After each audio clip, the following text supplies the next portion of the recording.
John Rambo, Sylvester Stallone, is a previous individual from a tip-top U.S. Armed Force Exceptional Powers unit and was granted the honorable decoration for his administration in the Vietnam battle, in which he was likewise a wartime captive POW.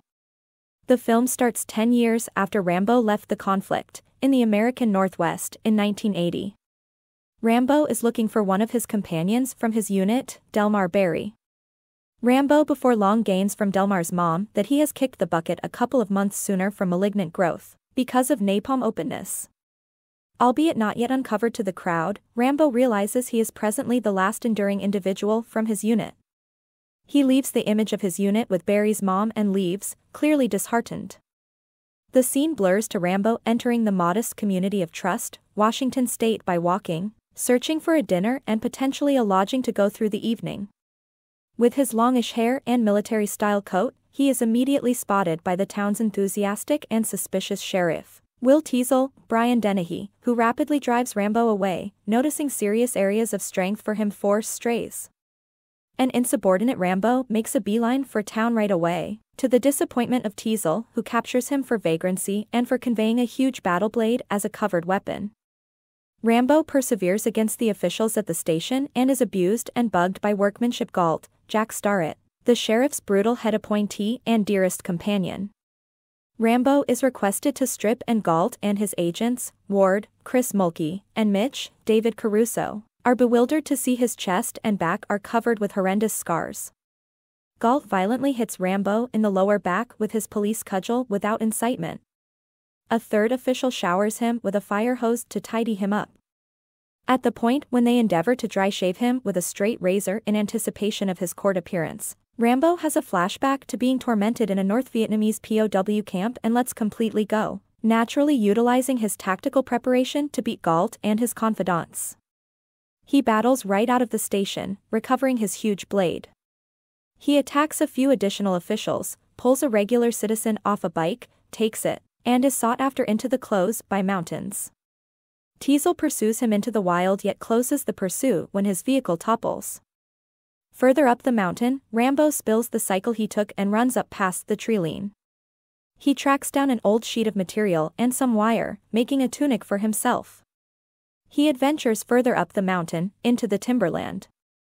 The representatives are ultimately compelled to look for Rambo by walking and he moves down onto a precarious bluff to escape catch. In the wake of spotting Rambo from a helicopter, Galt unmitigatedly ignores system and endeavors to shoot him without a second thought. Rambo drops off the precipice into a mass of trees and cornered, tosses a stone at the helicopter justifiably. The helicopter, struck by the stone tossed by Rambo and because of solid updrafting, pitches, making Galt tumble to his demise. Teasle, who didn't see Galt's endeavor to kill Rambo, promises to vindicate his companion's passing. Subsequent to keeping an eye on a profound cut in his upper arm, Rambo endeavors to give up. He's shot at by Teasle's men and retreats into the forest. Teasle drives his delegates on a manhunt into the rough woods. The representatives are unpracticed and squabble, especially subsequent to learning over the radio about Rambo's battle insight, and that he's a Green Beret and a conflict legend. Rambo rapidly incapacitates the little, disrupted group utilizing non-deadly guerrilla strategies and booby traps, seriously injuring every one of the appointees and takes one delegate's walkie-talkie. In the turmoil, Rambo, wearing weighty regular cover, segregates and faces Teasle, holding his blade to the sheriff's throat and saying, "Don't push it or I'll give you a conflict you will have a hard time believing. Let it go." He cautions prior to vanishing into the forest. A headquarters is collected close to the site and the public gatekeeper is brought in. Soon after the public gatekeeper illuminates Rambo, who is tuning in on the radio he'd taken, that he is encircled by their powers. U.S. Extraordinary Powers Colonel Sam Troutman, Richard Crenna, shows up, assuming praise for preparing Rambo and let the sheriff know that Rambo has been prepared to make do in cruel conditions, and to connect with predominant numbers in battle. He is shocked to find any of the representatives still alive and cautions that it would be more secure to let Rambo proceed to find him a couple of days after the circumstance has quieted down, proposing that Rambo can be captured easily. Powered by a combination of disdain and pride, the hot-headed Teasle won't notice the guidance.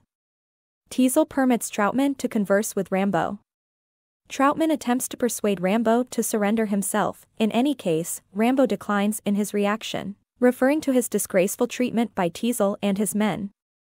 Troutman recommends that Rambo shouldn't have retaliated so cruelly, to which Rambo states, "They drew first blood, sir." Rambo turns the radio off. When the discussion closes, Teasle's men have located Rambo's area on the mountain. Rambo is in the long run cornered by the public gatekeeper officers at the entry to a neglected mine, where he has taken asylum.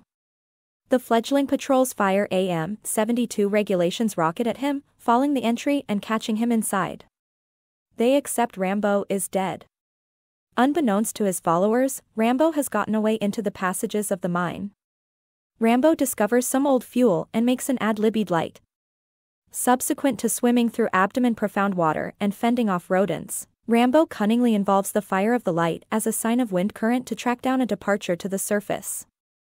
Rambo captures a passing U.S. Armed Force M135 2.5-ton freight truck, tosses out the driver, crashes through a road obstruction and gets back to town, crashing it into a corner store.